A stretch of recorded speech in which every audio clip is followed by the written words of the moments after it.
하나님의 큰 은혜가 오늘 예배 참석한 성도 여러분들이 함께 하시기를 예수님의 이름으로 축복합니다. 우리 수련회 1박 2일 짧은 시간이지만 은혜 가운데 잘 마치고 성일에 하나님께 예배할 수 있도록 하게 된 것 또한 우리 하나님 앞에 영광을 올려드립니다. 시편 42편과 43편 원래 한 편으로 구성이 되어 있는데 편의상 두 개로 나눴습니다. 성경학자들은 이 42편, 43편의 저자를 고라로 보기도 하고 어떤 분들은 다윗으로 보기도 합니다. 그러나 저자가 누가 되었건 오늘 본문 말씀에 기록된 대로 저자는 몹시 낭망하고 있으며 마음이 상해서 불안에 떨고 있다라고 하는 것이죠. 5절, 11절 그리고 같은 저자 기록인 43편 5절에 보면 연속해서 이런 말씀이 나옵니다. 내 영혼아 내가 어찌하여 낙심하며 어찌하여 내 속에서 불안해하는가. 4절 끝에는 이런 말씀이 나오죠. 내 마음이 상하는도다. 마음에 쌓인 고통을 주체하지 못하고 있는 것을 알게 하죠. 왜 그가 이와 같은 낭망을 하고 있을까? 본문에는 구체적인 설명이 나와 있지 않지만 대충 문맥을 보게 되면 짐작할 만한 이유가 있습니다. 우선 저자는 자기 눈앞에 있는 암담한 현실을 놓고 낭망하고 있습니다. 그는 포로로 잡혀간 상태거나 혹은 억류당한 것으로 보입니다. 하나님을 마음껏 섬길 수 있었던 예루살렘에서의 행복한 삶을 송두리째 빼앗겨버리고 하나님을 모르는 사람들 틈바구니 속에서 외로이 살며 고통을 당하고 있는 것이죠. 주변에 있는 자들이 자신을 볼 때마다 내 하나님이 어디 있느냐라며 빈정거리고 야유를 합니다. 그들을 볼 때마다 나의 원수, 나의 대적, 믿음의 원수, 믿음의 대적이라는 저주가 자기 입에서 서슴없이 튀어나올 정도로 괴롭힘을 당하고 있는 것이죠. 현실적으로는 자기가 이런 환경을 벗어나서 빨리 고국으로 돌아갈 소망이 별로 보이지를 않는 겁니다. 이렇게 미래를 예측할 수가 없었습니다. 얼마나 답답하겠어요. 이런 상황이라면 그 누구라도 자꾸 절망에 대해서 불안해하지 않겠습니까? 다음으로 그가 절망하는 이유는 바로 현실 앞에서 무능한 자신입니다. 현실 앞에서 무능한 자신입니다. 어떤 성경학자가 분석하기를 42편과 43편에서 저자가 나를 1인칭 대명사를 무려 51번이나 쓰고 있는 반면에 하나님이라고 하는 말은 겨우 21번밖에 쓰고 있지 않습니다. 이처럼 나라고 하는 것은 연속적으로 나라는 말을 계속 반복하고 있다고 하는 것은 자기 자신에 갇혀 있는 것이죠. 자기만 쳐다보면 자기만 매여 있는 그런 모습을 발견하게 되는 겁니다. 자기에게 매일수록 자기 눈이 가려질 수밖에 없기 때문에 더욱 절망스러운 것이죠. 무능한 자신을 볼 때마다 낭망하지 않을 사람이 천하에 어디에 있겠어요. 그래서 마음이 가라앉는 것입니다. 그가 절망하는 또 다른 이유는 내가 전에는 성의를 지키는 무리와 동행하여 기쁨과 감사의 소를 내며 그들을 하나님의 집으로 인도하였더니 지금은 그런 말이죠. 지금은 이 일을 기억하고 내 마음이 상하는도다. 과거와 현재를 자꾸 비교하기 때문에 낭망이 찾아오는 것이죠. 전에는 사랑하는 사람들과 함께 하나님의 성소에 드나들면서 하나님을 찬송하고 은혜를 받아 누리며 행복하게 살았는데 지금은 어떤 형편에 있는 거예요? 내 하나님이 어디 있느냐라고 비아냥거리는 사람들에게 둘러싸여 있는 것이죠. 마치 하나님으로부터 버림받은 것처럼 나 혼자밖에 없어요. 하나님께로부터 버림받은 것처럼 비참한 신세가 있는 겁니다. 그러니 지금 자신의 처지가 너무나 한심한 것이죠. 예전보다 지금이 나아야 되고 지금보다 내일이 나아야 좀 더 미래가 좋아질 거라는 소망이 있어야 살만 나는 것이 인생 아니겠습니까? 한때는 화려했는데 지금은 너무나도 초라한 신세라고 한다면 누구나 다 마음에 낭망이 생기고 절망이 찾아오게 되는 것이죠. 여러분, 이 저자의 모습을 형편을 보게 되면 국화빵 같이 나와 닮아 있는 것 같지 않습니까? 나와 비슷하다. 그런 생각이 드실 거예요. 사람들이 절망하고 낭망하는 것은 그 뿌리가 다 똑같습니다. 지금 나라의 정치, 경제, 사회, 우리 가정의 형편, 자녀들의 앞뒤를 보아도 현실이 참 암담하지 않습니까? 이러한 시대 속에서 무능한 자아, 그리고 예전과 비교해서 현재의 초라한 모습, 이런 것들이 우리가 길을 못 펴게 만드는 것이죠. 저도 목사지만 낭망할 때가 자주 있습니다. 불안에 떨 때도 있습니다. 저는 지난 목회를 하면서 경제적으로 너무나 어려운 성도들, 중병으로 극심한 고통을 당하는 성도들, 가정이 엉망진창이 되어버린 성도들, 도대체 무슨 맛으로 사는가 생각이 들 정도로 무거운 십자가를 지고 날마다 하루하루 힘들게 걸어가는 그런 성도들을 적지 않게 보았습니다. 그분들을 생각할 때마다 마음이 답답해지고 얼굴에 눈물이 가리고 낭망이 되고 불안에 떨었던 적이 있었죠. 그뿐 아닙니다. 저는 아마도 평신도인 여러분들보다 조금 더 앞을 보는 그러한 목회자이기 때문에 이 세상이 이런 꼴로 계속 더러워지고 거짓이 판을 치고 우상과 이교와 무속이 깊숙이 자리 잡고 사람들이 자기만 알고 이러다가 10년 후 20년 후 도대체 어떤 세상이 될까? 청소년들이 이런 모습으로 자라간다면 나중에 어떤 모습을 하고 있을까? 가정이 이렇게 걷잡없이 깨어져 간다면 앞으로 이 사회의 진정한 행복과 평화를 기대할 수 있을까? 위정자들이 저렇게 해서 이 나라가 바르게 번영할 수 있을까? 이런 생각이 떠오를 때면 저도 모르게 한숨이 나옵니다. 모두가 자기만 알고 쾌락에 즐기게 정신이 없는 세상이니 도대체 여기에 무슨 희망이 있고 도덕이 있고 정의가 있겠습니까? 서현역 난동 사건을 보면서 이제 상식이 통하지 않는 세상으로 점점 변해가는 것을 볼 때 목사라도 마음이 답답해지는 것이죠. 게다가 이 세상을 구원하고 치료해야 될 사명을 받은 교회가 이 세상을 감당하지 못할 뿐만 아니라 민주, 인권, 평등이라는 미명 아래 이성적 사고로 동성애 등 포괄적 차별금지법을 지지하는 이들이 있고 일치와 화해와 평화라는 명분 아래 배교에 휩싸이는 걸 볼 때 목사의 한 사람으로서 불안에 떨지 아니할 수가 없습니다. 편의점보다 더 많은 교회. 그 뉴스를 가끔 보게 됩니다. 전국에 약 5만 5천여 개 문공부에 등록된 교회 수요 5만 5천여 개가 있고 약 4만여 개의 편의점이 있다고 합니다. 문제는 많다고 나쁜 것이 아니죠.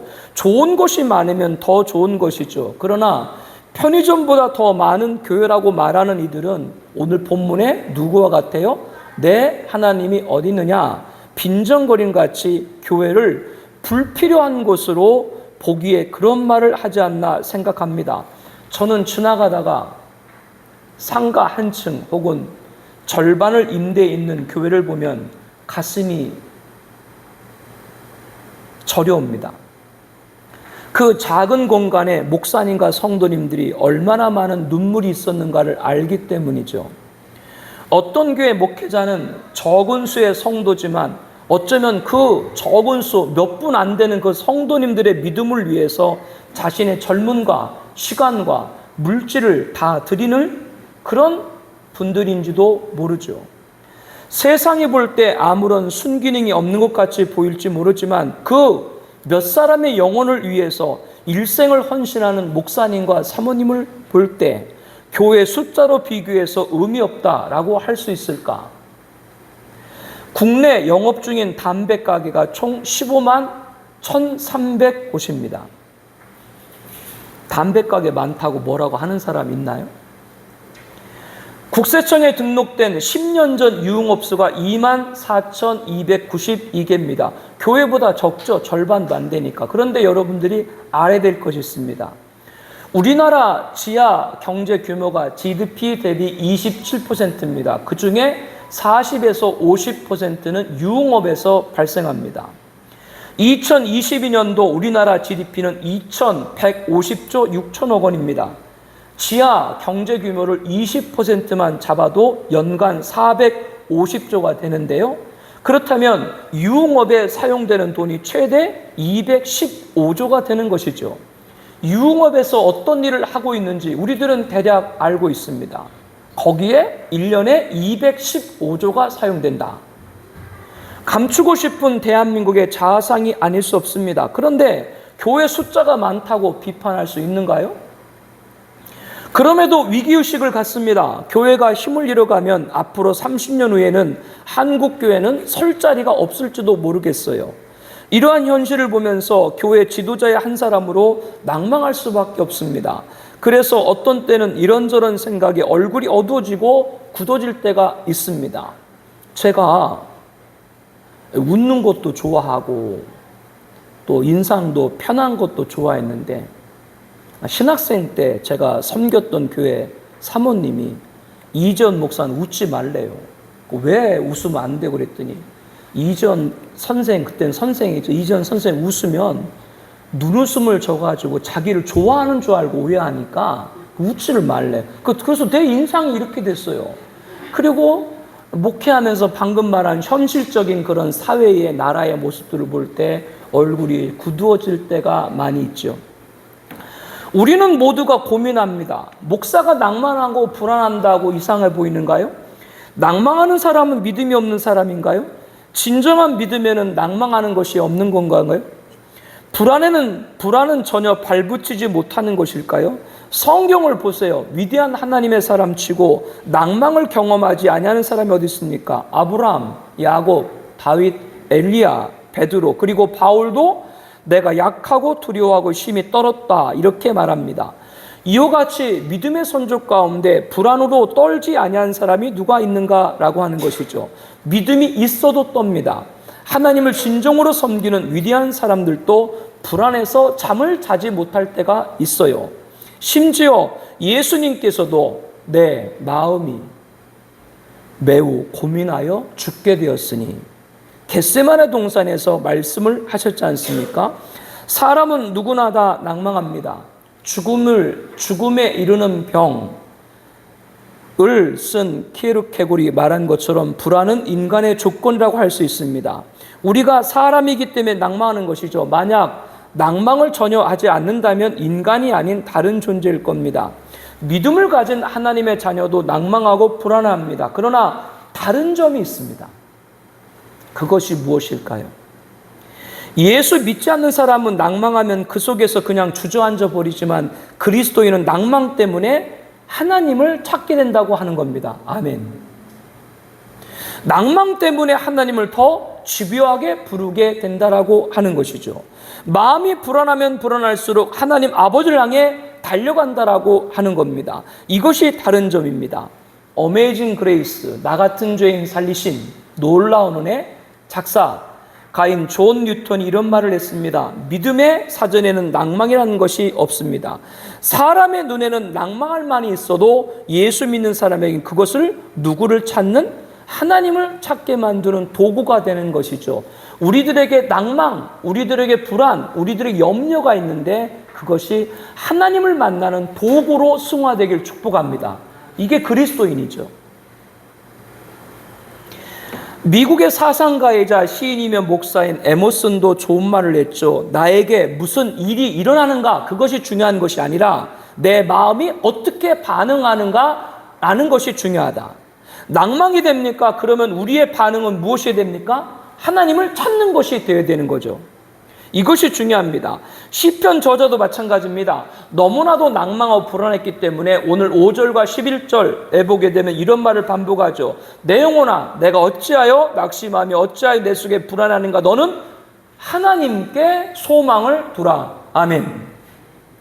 이 말은 이런 뜻이에요. 낭망이 되는가? 내 영혼아 하나님을 찾아라. 나 불안해하는가? 내 영혼아 하나님을 찾아라. 그런 의미가 담겨 있는 것이죠. 하나님을 바란다고 하는 건 구체적으로 어떤 것일까? 시편 저자는 재미있는 비유를 들어서 이걸 설명해 주고 있습니다. 하나님이여 사슴이 시냇물을 찾기에 갈급한 같이 내 영혼이 주를 찾기에 갈급하나이다. 팔레스타인은 건기가 되면 아예 비가 오지 않습니다. 우리나라 같은 장마철은 상상할 수도 없는 곳이죠. 본문의 배경이 되는 유대 광야를 저도 가본 적이 있습니다. 이곳은 끝이 없는 파란색 잡초라고는 전혀 없는 메마르고 거친 땅이 장장 100km가 펼쳐져 있는 곳이 유대 광야입니다. 그러므로 유대 광야에서 건기에는 물 구하기가 얼마나 힘든지 모르죠. 이 저자는 그처럼 가뭄이 심할 때 사슴 한 마리가 뭐를 찾듯? 물을 찾듯 온 사방을 누비고 다닌 걸 보았어요. 하루 종일 이 언덕 저 언덕 골짜기마다 다니면서 물을 찾는 사슴을 연상한 것이죠. 내 영혼이 낭망할 때 하나님을 찾는다면 내가 어떠한 모습으로 하나님을 찾는다? 물 없는 광야 그 건기에서 물을 찾는 사슴같이 내가 하나님을 찾아야 된다. 이렇게 시편 저자는 하나님을 찾는 모습을 이 사슴을 통해서 비유로 우리들에게 말씀해 주고 있는 겁니다. 사슴 입장에 대해서 한번 생각을 해보세요. 물이 아니면 죽음입니다. 물을 찾으면 사는 것이고 물을 못 찾으면 죽는 겁니다. 그러니 얼마나 간절합니까? 얼마나 절박합니까? 얼마나 집요합니까? 다른 것은 눈에 들어오지 않아요. 사슴에게는 오직 뭐만? 물. 그 물을 찾을 때까지 쉬지 않는 것이죠. 끝까지 물을 찾아 사방으로 뛰어다닐 것입니다. 하나님을 바라본다. 하나님을 바라보는 것이 무엇인가? 바로 이와 같이 낭망을 벗어버리고 일어설 수 있겠다. 이렇게 저자는 깨닫게 된 겁니다. 우리는 낭망을 자주 합니다. 불안에 떨 때도 자주 있습니다. 마음이 상해서 어찌할 줄 모르고 방황할 때도 있습니다. 이럴 때 우리가 사는 길은 하나님을 바라는 겁니다. 그런데 어떻게 바라라고요? 사슴이 시냇물을 찾아 헤매듯이 하나님을 바라는 자세를 가져야 하는 것이죠. 하나님이 아니면 죽음이다. 여러분 이렇게 절박하세요? 아니 그렇게 절박하지 않고 무슨 문제를 해결해 달라고 그래요? 그런 절박한 심정을 가지고 하나님을 찾아야 하는 것이죠. 그런 간절함으로 매일매일 살 수 있는 은혜의 성도님 되시기를 축복합니다. 이것은 단순히 감정적으로 하나님을 부르는 것이 아닙니다. 우리들이 좋을 때 하나님을 찾을 때가 있는데 어쩌면 우리가 좋을 때는 그냥 그 감정이 좋아서 감정에 따라서 하나님을 찾을 때가 있어요. 그러나 오늘 본문의 배경을 통해서 하나님을 찾는 건 그런 감정에서 찾는 것이 아니라 신뢰를 바탕으로 찾는 거예요. 뭘 바탕으로요? 신뢰입니다. 내 영혼아 하나님 곧 살아계시는 하나님을 갈망하나니 내가 어느 때 나가서 하나님의 얼굴을 배울까? 생존하시는 하나님을 갈망한다. 이 표현은 생존하시는 하나님을 갈망한다. 이 표현이 얼마나 깊은 신뢰가 담긴 표현인가라고 하는 것이죠. 절망하는 자가 하나님을 찾을 때는 어떠한 찾음이냐? 다른 것이 아닙니다. 실존적 갈망입니다. 실존적 갈망이란 뭐냐? 하나님을 믿는 것이고 그 하나님은 생존하시는 하나님이라고 하는 걸 나와 역사한다를 믿는 그런 것이 바로 실존적 갈망이라고 할 수가 있죠. 영혼의 갈망입니다. 하나님이 아니면 죽음이다. 이렇게 절박한 심정으로 하나님을 찾는 자를 일컬어서 하나님 바란다. 이렇게 말하는 것이지 하나님 바란다고 하는 것이 그냥 하나님 바란다. 그런 의미가 아니에요. 이렇게 하나님을 갈망할 수 있는지 우리들을 스스로 자문해 보면서 그러면 도대체 어떻게 해야 하나님을 이렇게 갈망할 수 있는가? 구체적인 방법을 가르쳐 달라고 요청한다면 아주 기본적인 공식이 있다고 말씀드리고 싶습니다. 이것은 마치 초등학교 때 배우는 구구단과 같습니다. 2는 2, 3은 99, 나 그거 못 외워가지고 초등학교 2학년 때인가 나머지 공부를 했네. 외워지지를 않아요. 여러분 다 외웠나 봐, 금방금방요? 지금도 물어보면 잘 헷갈려요. 공식이라고 하는 건 딱 말만 하면 그 말에 대한 답이 나오는 거죠. 다 알고 있는 거죠. 그렇기 때문에 어떻게 해야 하나님을 갈망하는가, 이것도 여러분이 다 알고 있는 거예요. 그런데 우리들은 오히려 너무나 기본적인 것이기 때문에 잘 알고 있으면서도 실천하지 않는 것이 많아요. 우리가 낭망할 때 잘 일어나지 못한 이유도 바로 알면서 실천하지 않기 때문에 그렇습니다. 모르는 거 때문에 그렇다 아니에요. 여러분들 제 설교가 지난주하고 이번 주하고 달라요? 똑같아요? 맨날 물어봐도 잃어버리잖아. 지난주 한 거 또 해도 모르잖아, 여러분들은. 우리는 몰라서 못하는 게 아니라 알면서 안 하는 거, 실천 안 하기 때문에 오히려 그게 더 문제가 되니. 그래서 저는 여러분에게 다시 한번 반복해서 하나님을 갈망하는 건 이런 것이다라고 말씀을 드리려고 해요. 세 가지의 말씀을 드리려고 하는데, 첫 번째로는 절박한 심정으로 하나님 말씀을 사모해야 됩니다. 이것은 적당히 성경을 들추고 한두 장 읽는 것을 이야기하는 것이 아닙니다. 절박한 심정으로 하나님 말씀을 펴는 겁니다. 절박한 마음으로 설교를 듣고 성경을 배우는 겁니다. 우리는 한 주에도 몇 번씩 설교를 듣기 때문에 설교의 중요성을 귀함을 모를 때가 있죠. 여러분, 갑작스러운 사고로 병원에 2, 3개월 입원했을 때, 혹은 어떤 처지가 있을 때, 그래서 주일을 성수하지 못하게 될 때, 참 교회에서 주일 예배를 드리고 목사님 설교 듣는 것이 얼마나 귀한 것인가, 그런 그리움을 경험한 분들이 계실 거예요. 그래서 치료받으러 온 몸보다 영혼이 더 상하는 것을 느끼는 그런 경험도 있을 겁니다. 하나님 말씀은 진리입니다. 하나님 말씀은 영혼을 소생시킵니다. 하나님 말씀은 어리석은 자에게 지혜를 줍니다. 천지는 변할지라도 하나님 말씀은 변하지 않습니다. 하나님 말씀은 에스겔 골짜기에 마른 뼈다귀들도 생명을 부어 일어나게 합니다. 이 영광스러운 하나님의 말씀을 절박한 심정으로 삼아야 됩니다. 이것이 첫 번째 법칙이에요. 여러분들이 하나님을 갈망한다, 이렇게 하나님 말씀을 사모해라 라고 하는 것이죠. 여러분에게 이와 같은 마음, 절박성이 있습니까? 오늘 은혜 받아야만 한다. 말씀을 듣고 은혜를 받지 못하면 나는 살 수 없다.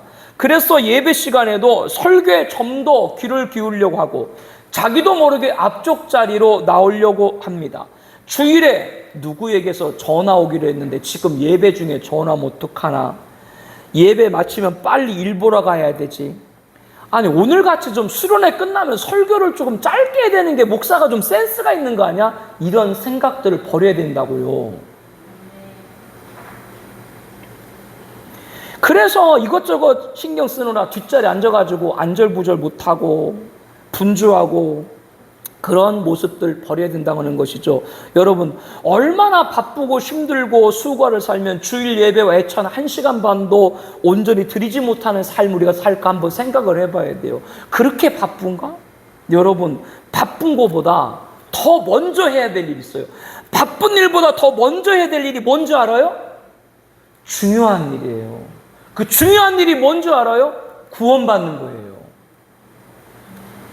우리는 인생의 순위를 잘 정하고 살아야 돼요. 인생의 순위를 잘 정하지 못하면 향방 없이 떠도는 것과 같아요. 그렇기 때문에 무엇보다도 하나님 말씀의 은혜를 사모하라고 하는 것이죠. 그래야 삽니다. 내가 은혜 받고 살아야 다른 사람도 살릴 수가 있는 것이죠. 받지 않은 은혜는 줄 수가 없는 겁니다. 또 하나님 말씀을 한 번 읽어서 잘 모르면 어떻게 하든지 하나님 말씀을 뜻을 알기 위해서, 여러분 주보에 간지 보게 되면 설교 요약물 있죠. 거기에 메모도 하시고 또 나눔 시간에 의견도 적극적으로 제시하시고, 목사님에게 물어보는 것도 좋아요. 저는 중학교 고등학교 때 교회 다닐 때 모르면 교회에 전화해가지고 목사님한테 물어봤어요. 그렇게 애를 쓰면서 배우려고 합니다. 바로 이것이 물을 찾는 사슴처럼 절박한 마음으로 하나님 말씀을 사모하는 태도인 것이죠. 낙심은 하면서도 하나님 말씀을 이렇게 사모하지 않는다. 아직도 덜 급한 사람인 거죠. 두 번째 공식이 있습니다. 문이 열릴 때까지 끈질기게 기도의 주먹을 가지고 두드리는 것입니다. 한두 번 적당히 기도하고 나서 하나님 응답하시지 않더라. 그냥 내 판단대로 해야지라고 생각하는 것은 말도 안 되는 일이에요. 어린 아들이 죽어갈 때 다윗이 그 옆에서 어떻게 기도했는지 여러분 잘 아시죠? 성경을 한번 펼쳐보시길 바랍니다. 죽어가는 아들을 옆에 놓고 일주일 동안을 먹지도 마시도 않고 땅바닥에 엎드려서 일어나지를 않았습니다. 하나님, 제가 범죄해서 이 아이를 갖게 됐지만 이 생명에 무슨 죄가 있습니까? 불쌍히 여겨주세요. 제가 잘못한 것입니다. 여러분 그렇게 절박하게 기도했던 다윗을 한번 생각해 보시기 바랍니다. 자식을 낳지 못해서 오랫동안 이런저런 상처를 받아서 가슴에 한이 맺힌 여인 누구예요? 어제도 성경 퀴즈 나왔잖아요. 누구예요? 나 이거 마치는 사람한테 예배 끝나고 난 포상하려고 했는데 한 분도 없네. 그 한나 남편 있잖아요. 한나 남편한테는 또 다른 부인이 있었잖아요. 그 또 다른 부인의 이름이 뭐예요? 그 요번에 맞추면 안 줘. 이름이 왜 분인 난 줄 아나요?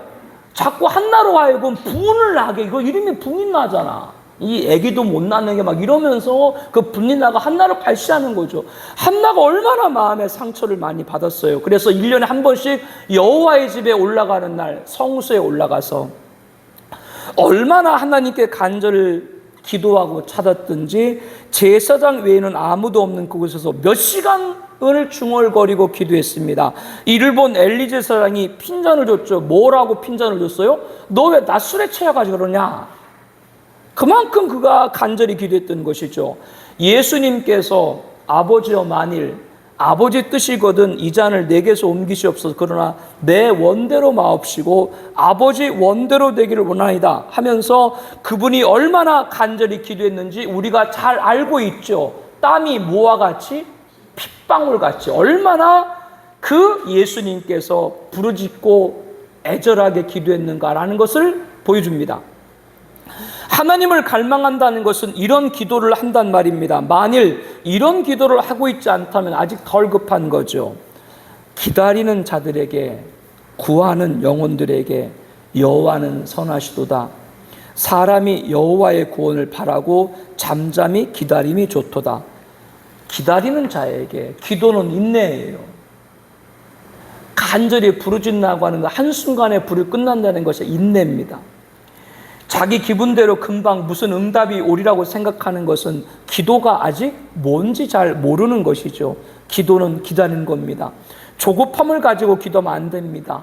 간절히 끝까지 기도하는 것이죠.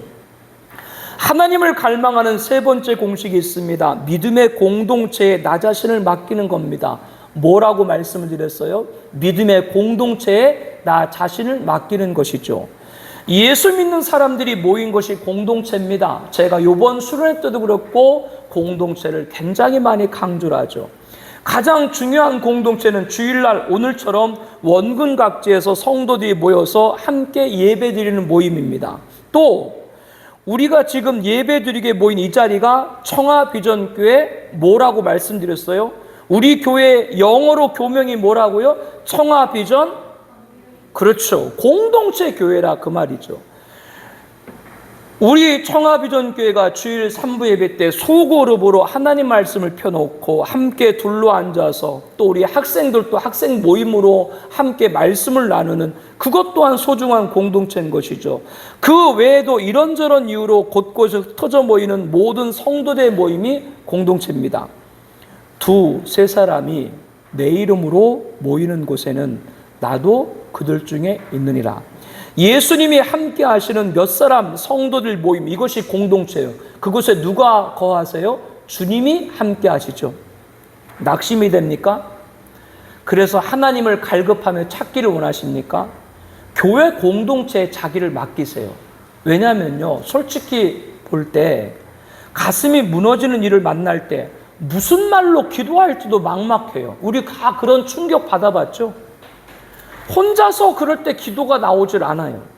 성경을 펴도 글자가 눈에 들어오지 않아. 야, 들어왔다 우르르 성경도 다 그냥 어디로 그냥 흩어져 버리고 이래요. 그러므로 어려움이 크면 클수록 하나님을 찾아야겠다는 갈증이 클수록 그 사람은 공동체에 자기를 맡겨야 돼요. 형제들과 함께 예배하는 시간에 하나님의 응답하실 수 있습니다. 자매들과 더불어 하나님 말씀을 펴놓고 그들의 간증을 듣는 중에 또는 그들이 함께 자기를 위해서 중보, 기도하는 중에 하나님이 치유하시는 놀라운 손길을 체험할 수가 있습니다. 그래서 예배가 중요하고 소그룹 모임이 중요한 거예요. 예배를 등한히 하거나 교회 공동체 모임을 우습게 여긴다면 아직도 덜 급해요. 아직도 덜 급하니까 자기 혼자 살아보려고 자기 힘으로 될 것이다라고 착각하고 있는 것이죠. 정말로 바닥으로 내려가는 어려움을 당해보면 이 공동체가 얼마나 중요한가를 알게 됩니다. 제가 여러분에게 이렇게 말씀드리는 거예요. 여러분 응답을 구하고 있는데 지금 예배 드리는 것이 응답이에요. 그 전에 자기 혼자 힘으로 살아보려고 했잖아요. 삶에 지치고 일에 지치고 남편 내조에 자녀 양육에 지칠 대로 지쳐버린 주부들, 그 바쁜 와중에도 예배에 참여하고 성도들이 여러모로 도와주고 계속 격려를 아끼지 않으면서 열심히 기도할 때 살아나게 되는 것이죠. 이렇게 교회 공동체가 중요한데 그렇지 못하고 나 피곤하고 지치니 제발 좀 내버려 두세요. 내가 가고 싶으면 교회 갈 때 갈게요 라고 말하는 분들, 그대로 세상에 녹아질 수밖에 없습니다. 이것은 영적 세계에서 일어나는 일입니다. 우리 안에 계시는 성령께서는 내가 낭망할 때 하나님을 찾게 만들고 그리고 교회 공동체 나를 맡기게 해요. 그래서 어렵지만 사람 만나기 싫지만 자꾸 믿는 사람을 찾아가서 자기 문제를 얘기하고 기도를 부탁하게 해요. 누가 그런 일을 하신다고요? 성령님이요. 그런데 거꾸로 마귀가 하는 일은 뭔지 알아요? 사람 만나기 싫어해요. 입을 열지 않도록 해요. 이번에 서현동 난동 사건도 그렇고 끔찍한 그런 일을 벌이는 사람들, 대부분 그 사람들이 평소에 어떤 삶을 살았어요? 혼자 그냥 고립되어서 다른 사람과 전혀 관계가 단절된 상황에 있던 사람들. 이렇게 마귀는 사람을 만나기 싫어하게 하고 입을 열지 않게 하고 사람을 일부러 피하게 하고 문을 걸어 잠그고 혼자 있게 하고 밖으로 나오려고 하질 않아요. 그래서 완전히 자기 속에 가둬버려요. 그래서 오늘 시편이 하나님 부르짖기의 저자가 뭐라 그랬어요? 나를. 이것이 마귀가 하는 일입니다. 이러다 보면 나중에 정신적으로 어려움이 생깁니다. 자기도 모르게 귀신에 사로잡히는 것이죠. 치유될 소망이 보이지 않을 정도로 악화하여 버립니다. 성경적으로 보면 그런 사람은 마귀에게 끌려가는 사람이죠. 성령에 끌려가는 사람은 그렇지 않아요. 더욱 믿음의 형제들에게 자기를 택합니다. 자매들에게 성도님들이 함께 모이는 거룩한 예배 더 열심히 참석합니다. 이것이 성령에 이끌리는 사람입니다. 그러므로 하나님께 사랑하시는 성도 여러분, 성령께 자기를 맡기시기를 바랍니다. 그러면 공동체의 나를 맡기게 돼요. 사슴이 시냇물을 찾듯이 하나님을 갈급함으로 찾는 자에게 하나님이 어떤 은혜를 주시는가요? 오늘 11절 끝에 보면 참 아름다운 말씀이 있습니다. 내 영혼아 내가 어찌하여 낙심하며 어찌하여 내 속에 불안하는가? 너는 하나님께 소망을 두라. 나는 그가 나타나 도우심으로 말미암아 내 하나님을 여전히 찬송하리로다. 절박한 심정으로 하나님 말씀을 사모하고 기도로 사모하고 공동체로 자기를 맡기는 걸 사모했더니 하나님이 은혜를 주셨어요.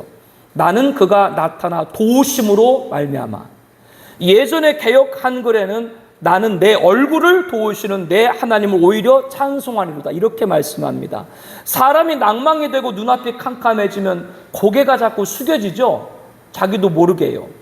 그래서 나중에는 땅바닥만 쳐다보게 됩니다. 그것도 지치면 눈을 아예 감아버리죠. 한마디로 소망이 없어 보이는 사람이 됩니다. 그런데 하나님을 간절히 찾으면 하나님이 그 사람 얼굴을 들게 만든다 이런 말이에요. 하늘을 보게 합니다.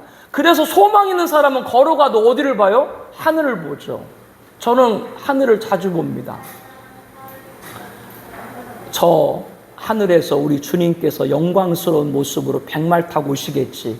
그날이 가깝지. 그분을 맞이하는 영광에 참여해야지. 이렇게 소망을 갖게 하는 것이죠.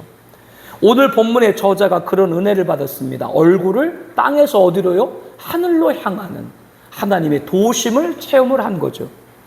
게다가 하나님의 은혜는 거기서 그치지 않습니다. 얼굴을 들게 하실 뿐만 아니라 입을 열어서 하나님을 찬송하게 만듭니다. 그 하나님은 어떤 분입니까? 나를 낭망에서 건져주신 하나님, 불안에서 해방시켜주신 하나님, 내 마음의 상처를 치유해주신 하나님, 내 현실을 변화시켜주신 하나님. 그래서 입에서 자기도 모르게 찬송이 터져나오는 것이죠. 이런 은혜가 반드시 따라오게 되는 겁니다. 여러분, 밥맛도 없고 잠도 못 이룰 정도로 고민하고 낭망하고 있을 때 신앙생활이 전혀 도움되지 않는다라고 하면 우리가 왜 신앙생활을 하겠어요? 우리가 예수 믿는 걸 천국 가게 예수 믿는다, 이것도 사실이지만 그것은 나중 일이잖아요. 실상 그렇지 않습니까? 지금 당장 눈앞에 어려운 상황에 놓였을 때, 내가 아버지 하나님을 찾을 때 나에게 전혀 도움이 되지 않는다면 그런 하나님을 내가 왜 믿고 있는지 한번 생각을 해봐야 되죠. 하나님은 분명히 약속하셨습니다.